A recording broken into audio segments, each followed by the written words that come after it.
is good to see all your faces. We are back from men's retreat. And fellas, listen, I'm telling you right now, I know it's another year, but if you did not go to men's summit this weekend, you missed out on an incredible weekend of fellowship, of hanging out. We had great food, time together, some great services and worship. And so I would highly encourage you right now, today, even in this moment, you have my permission, take out your phone and mark off the last weekend of September 2026 to make it to Men's Summit, because we had such a great time this weekend. But I'm glad to be back, and I'm glad to be with you this morning as we continue our series, Back to Sunday School. And I've got a real bad echo up here. I don't know if you guys can catch that up there. I'm really echoing up here.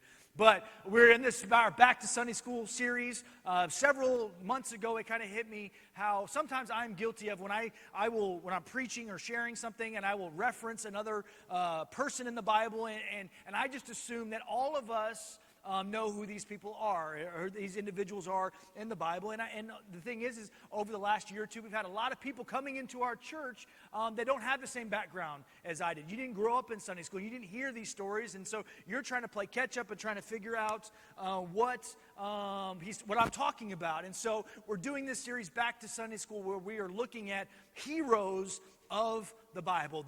People in the stories in the Bible that we grew up, if you grew up in Sunday school, we grew up learning about it. Today, we are fast forwarding. Last week we did Daniel and the Lion's Den. We talked about that story, and this week we're going to fast forward about roughly 100 years into the future from last week and talk about a woman who did something incredible, and her name is Esther. And so, yes, we're talking about Esther. In 483 BC, King Xerxes is the king of the Persian Empire. And this is the same Xerxes, King Xerxes, if you know anything about world history, that King Xerxes, he is taking over the world, and he goes in and he fights 300 Spartans in the Battle of Thermopylae. And so, it's that same Xerxes. And if you don't know his story and some of the cool things that he did, I would highly encourage you to read it. But so the Jews are still living under the rule, right? They've been overthrown by the Babylonians, and now then the Persians come in and they take over the Babylonians. And one night,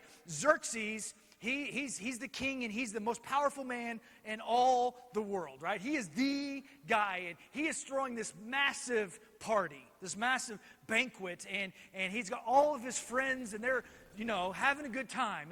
And over there in the other building, his wife is Queen Vashti, and she is throwing another party for all of the women folk, okay? And so you have two different parties going on at the same time, and Xerxes, he's getting a little joyful, right? He's been partying for a little while, and he's like, you know what would be great is if I showed off how beautiful my wife, Queen Vashti, is. And so he summons his wife, says, Vashti, I need you to come over here, and I want to show off to all my friends just how hot my wife is, right? And all the fellas said amen, right? We love showing off how hot our wives are. And so, but he's doing it in a different way, right? And so Vashti's like, she gets the summons, and she's like, I'm not going.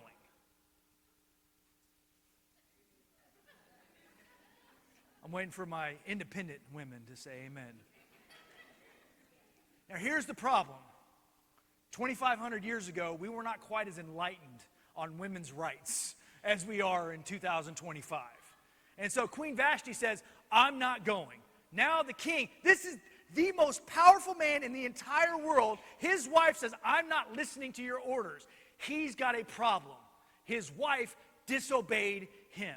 And all of his people around him, his circle of friends, are like, hey, King Xerxes, we got a problem. They say in chapter 1, verse 18, it says, this very day, the Persian and Median women of nobility who have heard about the queen's conduct will respond to all the king's nobles in the same way. There will be no end to the disrespect and discord. Basically, king, if you don't do something, none of our wives are going to listen and obey us. You got to do something about this. So the king does something about it, and he banishes Queen Vashti. She's gone. She's just no longer the queen, and she's no longer a part of anything. And all the men are like, yes, now our wives, if you don't listen to me, you'll end up like Queen Vashti. Don't say amen, fellas. I'm proud of you. Listen, I'm so proud of you. None of you took that bait. I set it up for you. No, I'm not saying a word. Smart men. Yes, he figured it out. So now we have a problem. The king, King Xerxes, does not have a queen. And so this morning, we're going to talk about the story of King Xerxes and Queen Esther. And I need some help, like always. So, Mr. Bobby, Miss Patty, will you come up, please, and help me tell this story of, yes, there's, you guys can come to the front row. I don't need you right now, but I'm going to need you guys here in a second. But right now, and so, yeah, come on up. You can come up the side or in front. It does not matter. And so, yes. And so, Bobby, come over. Queen Esther, I'm going to have you stand right here for now. King, I need you to come over here. Just a minute, guys. Just give me just a second. We need to put a robe on you. So here's your robe. He's the king. I can't get this thing. Here you go. Listen. Yeah, so he's got a robe, and he's got a crown. And so, and he's got a scepter. If you don't know the story, he's got to have a scepter.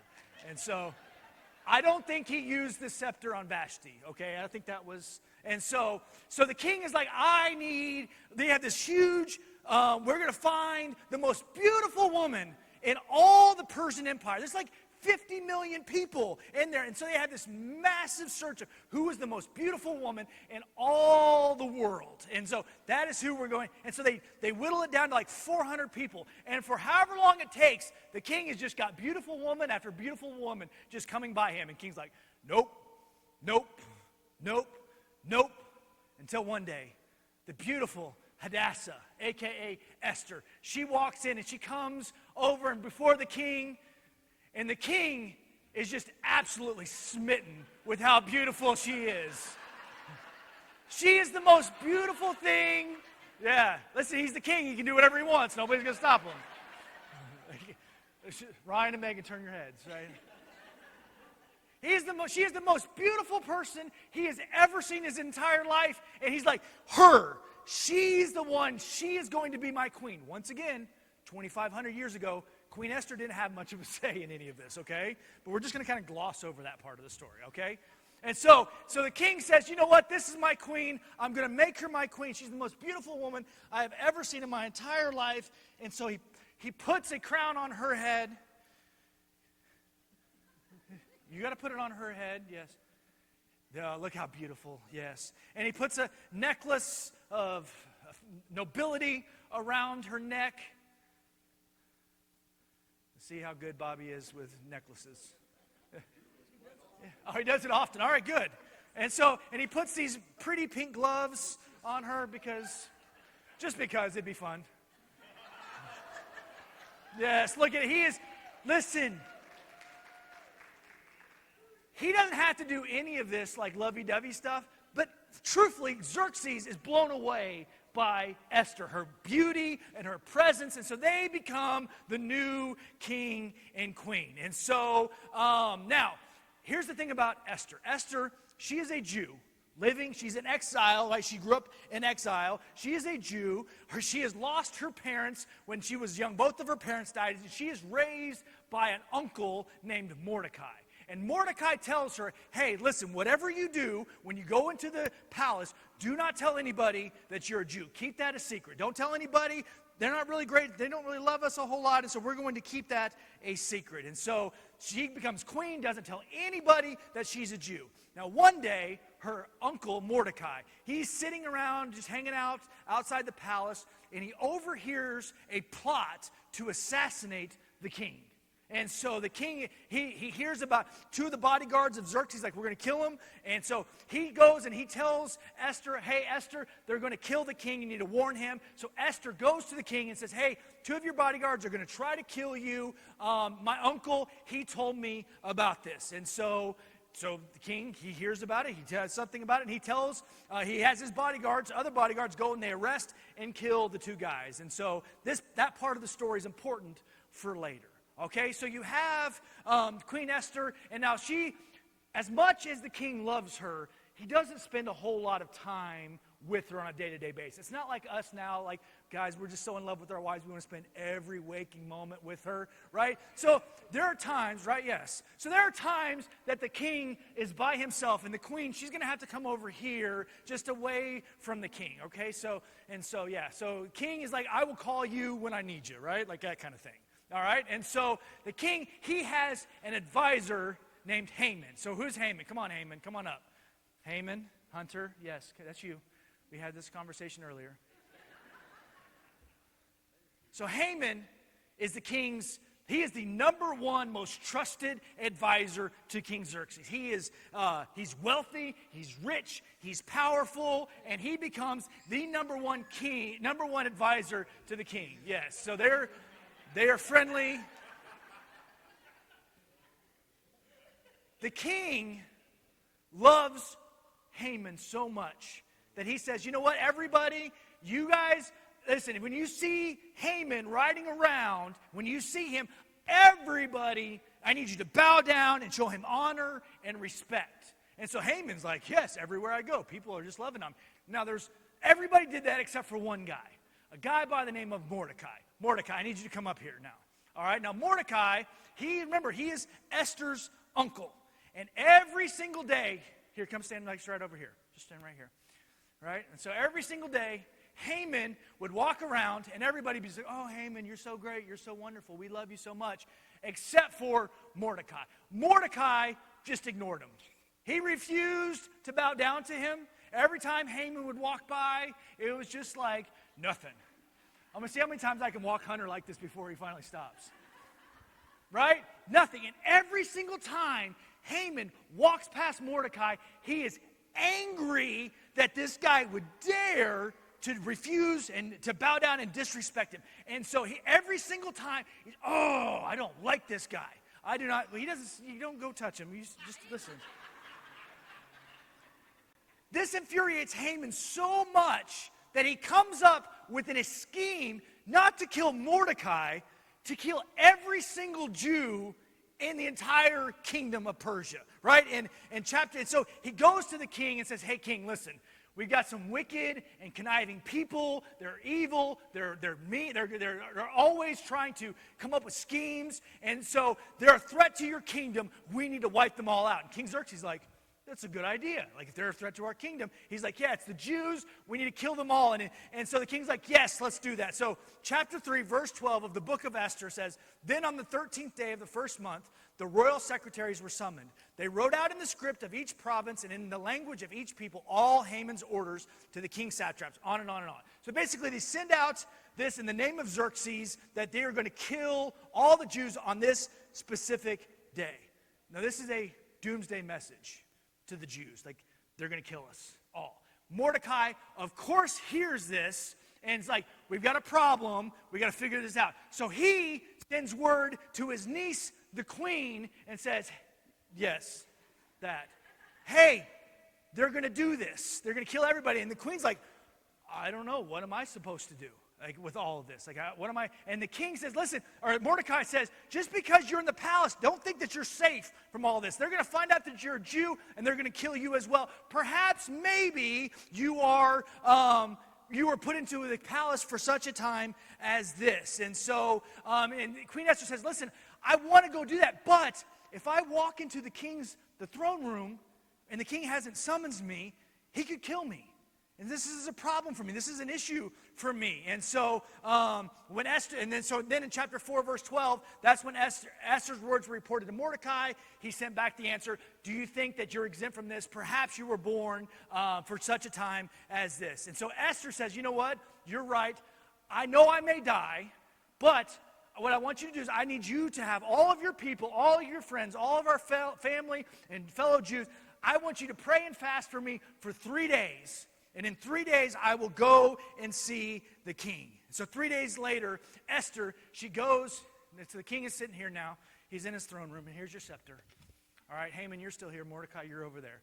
So the queen, she walks into the throne room. And listen, the king, he loves Esther.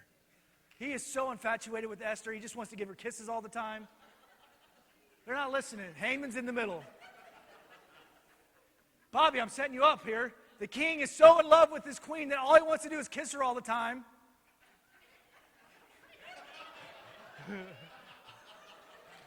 And so the king extends this golden scepter out and says, yes, my love, what do you want? Even up to half my kingdom, whatever it is that you want, just ask me and it's yours. And Esther says, hey, would you and Haman, would you come to a banquet with me tomorrow? And the king's like, yes, of course, we would love to come to a banquet for you. And so they go to the banquet. The next day happens, they go to the banquet, and once again the queen comes in. He's just in love with her. Oh, babe, love of my life. What do you want? Even half of my cattle, they're yours, in farming ground. Like whatever it is, half my kingdom, you can have it. And so this is the first day of the banquet, right? And Queen Esther says, listen, I need you to come back another day. Come back tomorrow. You and Haman, come back tomorrow, and I'm going to ask you, then I will give you what I want. So the king says, yes, we'll be there. So the queen, she leaves. Yeah, she's getting ready for tomorrow. And listen, Haman leaves, and he's feeling himself. I am awesome. The queen loves me. I'm so important. She's asked me not to one, but to 2 banquets, and I'm there with Xerxes. Just the 3 of us. We're cool. And as he's walking by, he walks past Mordecai again. And once again, Mordecai refuses to bow down. And Haman goes from so happy to angry. Yeah.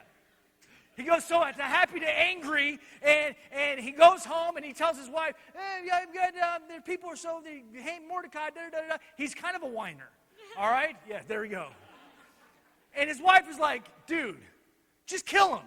Like, quit messing around, just kill the guy. You're Haman, do whatever you want. And he's just so whiny. He's like, fine, you know what, that's a good idea, I will do that. So, the next day, Haman is like, I'm going to go back to the banquet. I'm excited. Now, here's the problem. He doesn't know this, but the night before, so the night between the first banquet and the second banquet, King Xerxes, he can't sleep at all. And so he has his people come in and they're reading him the story of his kingdom and his reign and all this stuff. And during this, he remembers, they tell him, hey, remember that time that Mordecai warned you about the assassination attempt? He's like, oh yeah, what did we do for Mordecai? And they're like, we didn't do anything. He's like, okay. We got to do something for Mordecai. Now, the next day, Haman comes walking in, and he is oblivious to any of this. And he walks up to the king, and the king says this in it says this. He says, basically, he's like, hey, what would you do if, for anybody that the king delights in? What would be a great way to honor them, to show everybody how much the king loves them? And Haman thinks he's talking about him. He's like, well, listen, what I would do is I'd put a robe that the king wore, I'd put it on him. I'd have a horse brought in that's one of the king's horses. I'd put adorn it with all these fancy, beautiful things. And then I would have the king's most trusted prince, most trusted advisor to walk him around on the city, following this horse or leading this horse, telling everybody, hey, this is what the king does if he likes you. If the king delights in you, this is what he does. And Xerxes is like, that is a great idea. Haman, I need you to do this for Mordecai. Yeah, plot twist, big time. So, Haman, he has no choice. So he has to bring Mordecai in to the palace. He gets him a horse. Hold up, we're not done. You got to get a royal robe on him. Oh, we forgot this. Yeah, go put this on your wife. She needs that. We forgot about that. We got a second here. We're going to put this robe on him. This is the king's robe. It's fine. All right? So now, focus over here. Story's over here. This is just a plot twist over here. That's just my mess up. So now, Haman has to lead Mordecai all throughout the city, telling him, hey, this is what the king does for those he delights in, right? And he's like, everybody look at Mordecai. Haman is not happy about having to do this. He is angry about having to do this, right? And so go ahead, lead him around. Tell everybody this is what happens when the king delights in you. Yeah, you didn't say it. All right. Right, so it's a good, so they get done.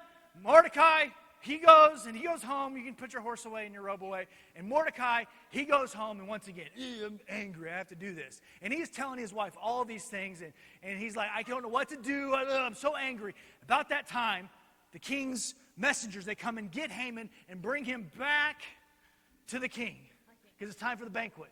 About that time, he gets there. Esther walks back in. And the king is once again, oh, baby, you're so beautiful. I love you, baby. Right? All these things, whatever you want, up to half my kingdom, you can have it. All right? And so the queen at this point says, hey, I wouldn't have bothered you with this except for this is like a major thing. Like they're going to kill all my people. Somebody's going to kill, they're trying to kill me and all my people. And if it was just going to sell us into servants, I wouldn't say anything, but they're going to kill us all. And the king is like, what are you talking about? Remember how earlier I said that nobody knew that she was a Jew? He still doesn't know. And she says, King Xerxes, I'm a Jew, and we're all going to die. And he's like, who would do this to you? And she says, him. With some authority. You're the queen. Haman wants to kill me. Haman wants to kill all my people. Now the king at this point, the king loses his mind. He is angry. He is so angry that he leaves the room. Now here's the thing to know about King Xerxes. King Xerxes has a next level temper. This guy, one time he was on his way to Greece to fight a battle, and they had to cross this river, and so he sent builders and engineers ahead of them to build this bridge. And so they build a bridge. By the time the army gets there, a storm has come in and wiped out the bridge. It happens, right? Xerxes is so angry, he cuts off the heads of all the builders and all the engineers. No, that's not the crazy part of the story. He then sends his men out into the water with whips, and they lash the water 300 times for being desolate and not obeying. Then he throws chains and handcuffs into the water to bind up the water. This is water we're talking about. He then has all of his men put metal rods into the fire and fire it up like red hot, and then pokes the water for being bad. He has lost his mind. He is not a very sane person, right? So Haman is like, oh no, I'm going to die, right? And so the queen, she's sitting here, and Haman is like, oh my gosh, I'm going to die, right? He's going to, and he walks over to the queen, is like, queen, please, like, and as he's doing that, he kind of trips and stumbles and falls. The king walks in at that moment as he's falling and onto queen and is like, what are you doing to my wife? Right? Like it's a bad thing. Yes. He has his guards take care. They say, what are we going to do with them? And his guards are like, hey, he built these gallows that he was going to hang Mordecai on. Like, let's just go hang on. He's like, do it. So they take him out. They kill Haman. So Haman's gone. Bye, Haman. You're out of here. Actually, all of you guys, thank you so much. You guys can be done as well. We appreciate it.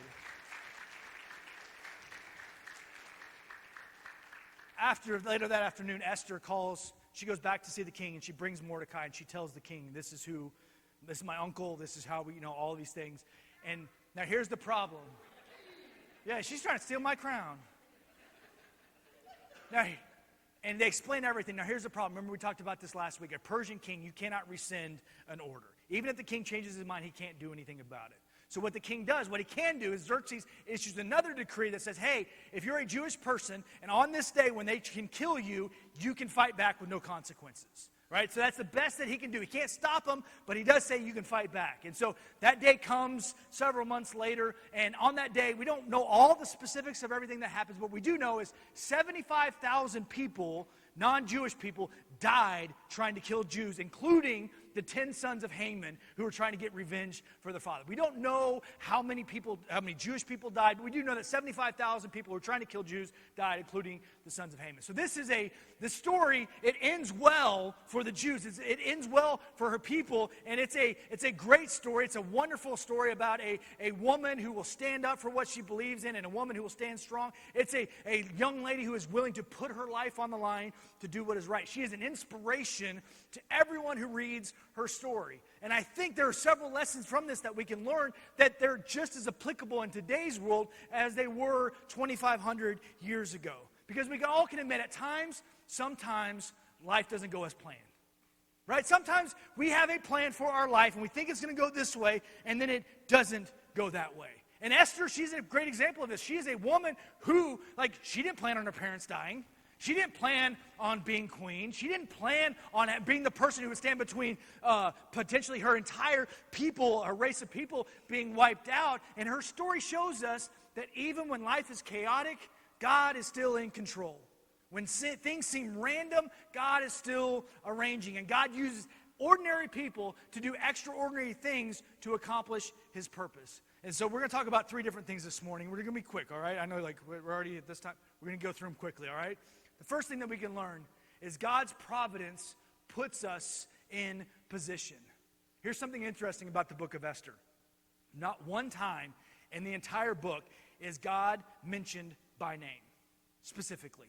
It's only one of two books, the other being Song of Solomon, where God is not explicitly mentioned by name. Now, it's inferred, we're going to pray and fast and do, all these things, but he's never one time mentioned by name. And we have somebody in this story, King Xerxes, who is a major player in world's history. It's not just biblical history. In world history, King Xerxes is a major player for all of this, and yet through all of that, we see that as powerful as Xerxes was, and how powerful as his army is, and how powerful Haman is, none of them, neither one of them, they're not the ones who are truly in control. God is in control. Think about it.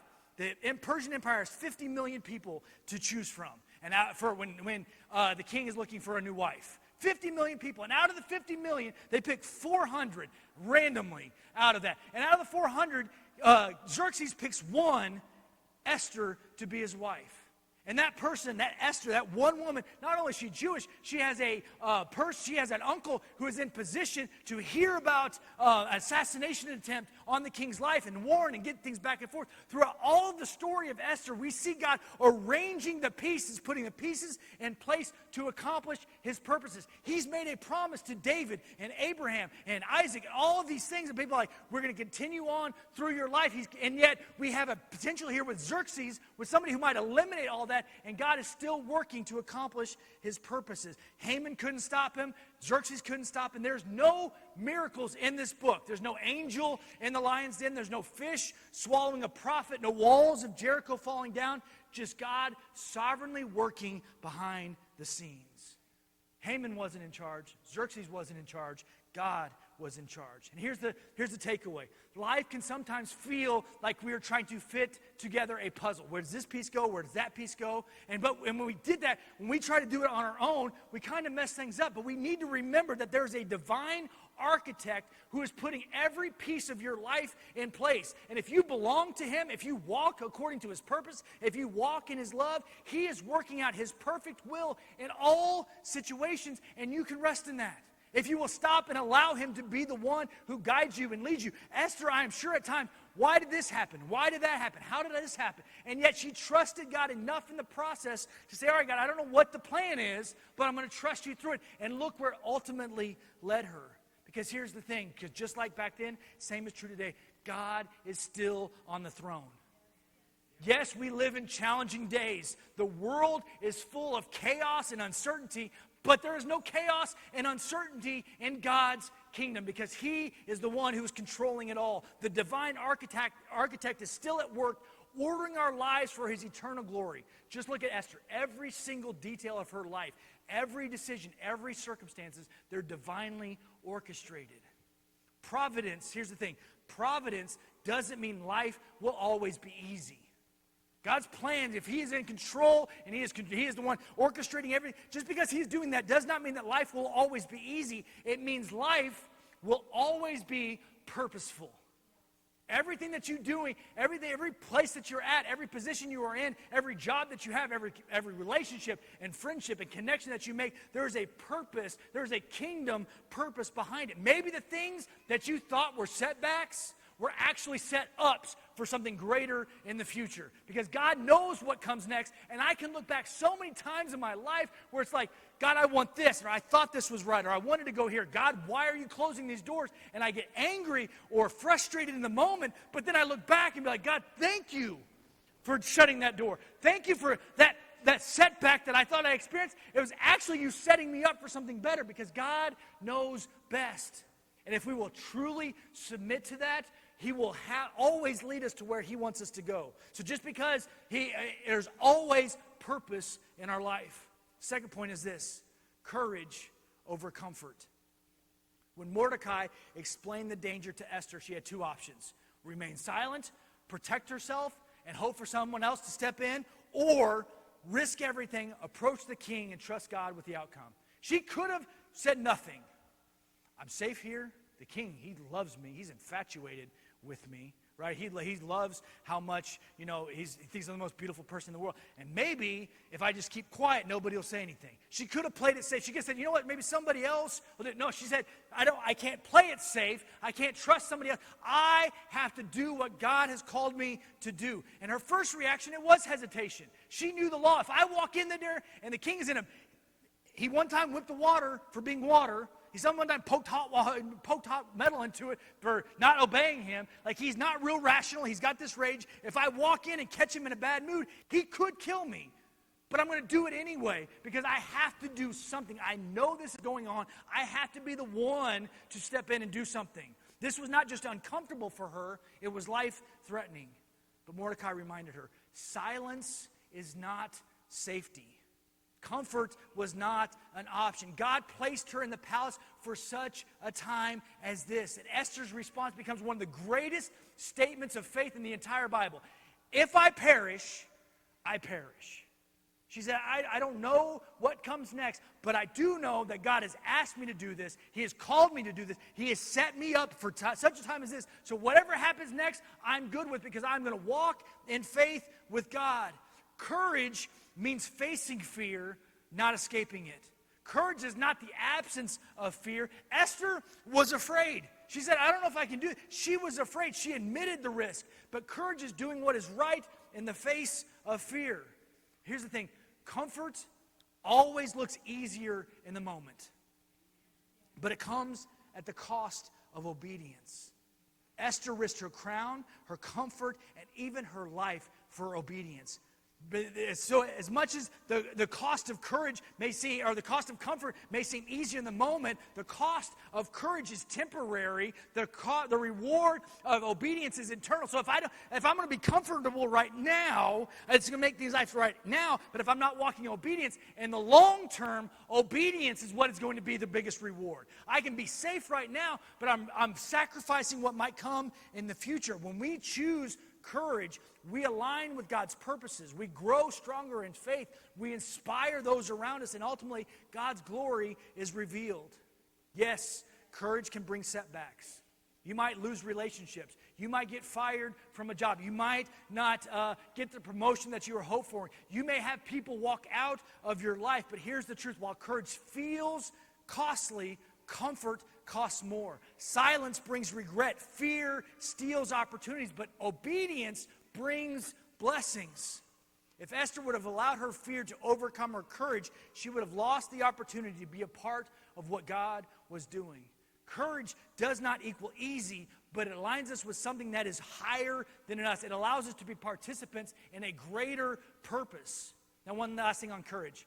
Esther, she didn't just do this by herself, right?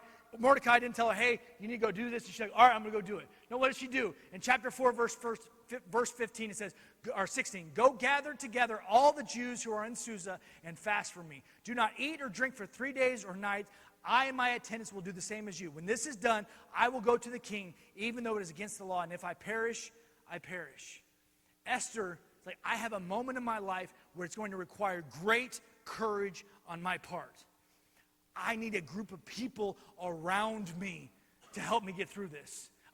Mordecai, I need you to get a bunch of people. Me and my group, we're going to do the same thing. Esther did not face this alone. She can't, because here's the thing. We cannot walk through life and be successful. We cannot walk in God's plan all the time and be on our own. We need a group of people around us, surrounding us, to pray, that are propping us up and pushing us forward and encouraging us and praying for us and fasting for us and helping us along the way. Listen, I've done some very stupid things in my life. I know it's shocking. Very stupid things. Every single stupid decision I've ever made involves somebody in a cheering section. Like, yeah, you can do it, man. Yeah, go for it. Yeah, well, light green, we're going to go, right? Like, those stupid things. But I've also, the things that I've done in my life I've done stupid things when I have people encouraging me, but I've also done some really great things when I've had people say, you know what, we believe in you, we are praying for you, we are encouraging you, what can I do to help? We need to surround ourselves with people who are willing to go to war when we go to war, that will stand with us in the gap when we're going through these things. We need people like that around us. This is the value of church. Truthfully, like I said a million times, you can hear better preachers than me. You can listen to the best worship teams in the entire universe and you're on your phone and in your car. But that does nothing when you're going through life and you have a problem, when you have fear, or when you have an issue that you're going through. It does nothing for you. But having a community of people like this around you say, you know what? I know you're sick. I know you're going through a hard time. I know that you need help. What can I do to help you? That is the beauty of communities. You have somebody there to be there for you when you need times of courage. Esther's courage came after she and her community prayed and asked God for it. And that's the pattern that we see all throughout Scripture. We feel fear, we seek God, we receive courage. Don't try to manufacture courage on your own. It won't last. Real courage is fueled by prayer and trust in God. Last point. Esther's obedience was simple, but it was costly. She approached the king, and that one act could have cost her her life. She couldn't control the king's response. Don't forget, she didn't just have the king here. She also had Haman. And Haman is a evil, wicked man. Like, he has the king's ear. So not only does she have to navigate the king, she can't know what Haman is going to do to try to worm his way out of it. She couldn't guarantee the outcome, but she could take the step that God put in front of her. And when she did, God's power went to work. And the same is true for us. You never know what God has already arranged on the other side of your obedience. He says, I need you to obey. I don't know what comes next. You never know what he has arranged. If you will walk in obedience, when you get there, I've got something so great and wonderful for you. That conversation that you're afraid to have, God may have already softened that person's heart. That step of faith that you've been hesitant to take, God may have already have provided all that you need in order to, once you take that step, continue to help you on past it. Esther didn't perform a miracle. She didn't win a battle. She didn't write a law. She simply showed up in faith and spoke. God doesn't require spectacular acts. He requires faithful ones. Noah just built a boat. God sent the flood. Daniel went to his knees. That's all that he did. And God provided the angel to shut the lion's mouth. David threw a stone. God is the one who dropped the giant. Esther walked in and said a few words, and God saved a nation. God does not expect you to do the miraculous. He wants you to provide the obedience, and he will provide all that you need in order for him to accomplish his purposes. Your small step of obedience, praying for someone, inviting a neighbor to church, choosing integrity at work, it might be the very thing that God uses to release his power. When we obey, it flips the devil's plan. Haman built gallows to hang Mordecai on. And instead, Haman is the one who ended up being hung there himself. And that's not a coincidence. That's God turning evil on its head. Joseph in Genesis chapter 50 says, you meant evil against me, but God meant it for good. Time and time again, we see God reversing the enemy's plan and using it for good. The devil thought he had won. We killed Jesus. It's over. It's done. We won. And yet, God turns that around, and 3 days later, instead of having the death of Jesus, we now have salvation for everyone. Esther had no way of knowing how the king would respond long term, but her job was not to figure it out. It was her job to walk in faith, and that's our calling too. 1 Corinthians chapter 3, verse 6 says that we plant, and God gives the growth. It's not our job to save that person. It's not our job to grow that person. It's not our job to save when do this or do that. Our job is to walk in obedience and let God handle the rest. We pray, God answers in his timing. We act in obedience, and God works in the outcomes. Worship team, you guys come on up. This story is not just about Esther being amazing, which she absolutely was. It was about God being faithful. All of these stories that we're talking about, all these heroes of the faith. Yes, the story is the courage of Esther and the faith of Daniel, right? And the commitment of it. It's all about but it's not about, truthfully, that's not what these stories are about. Each one of these stories has the same thing in common. God is faithful to move every single time for us. Esther played her part, but it was God who delivered his people. The story of Esther shows us what God can do when ordinary people choose faithfulness. God placed Esther in the palace. God gave her the courage to face the king. God worked through her obedience to rescue his people. And the same God that did that for her is alive and working in us today. You may not wear a crown or live in a palace, but you are exactly where God wants you to be. Your home, your job, your school, your relationships, none of it is random. You are placed there on purpose with a purpose. Will you stand with me? Mordecai's words that echoes through history. Who knows whether you have come to the kingdom for such a time as this? And that's the question for us, for you, for your family, for this church, for this generation. Maybe God has placed us here and now, right now, in this place, in this church, in this town, at your job, with your family. Maybe he has placed you there for a purpose. If that's your question, maybe he did. Let me answer for you. Yes, he did. He placed you where you were on purpose. You have a purpose in life. You have a calling to fulfill in life. Maybe God put you and your family to break the cycle of sin and raise up a new legacy of faith. Maybe God has put you in this church because he wants you to use you in this community.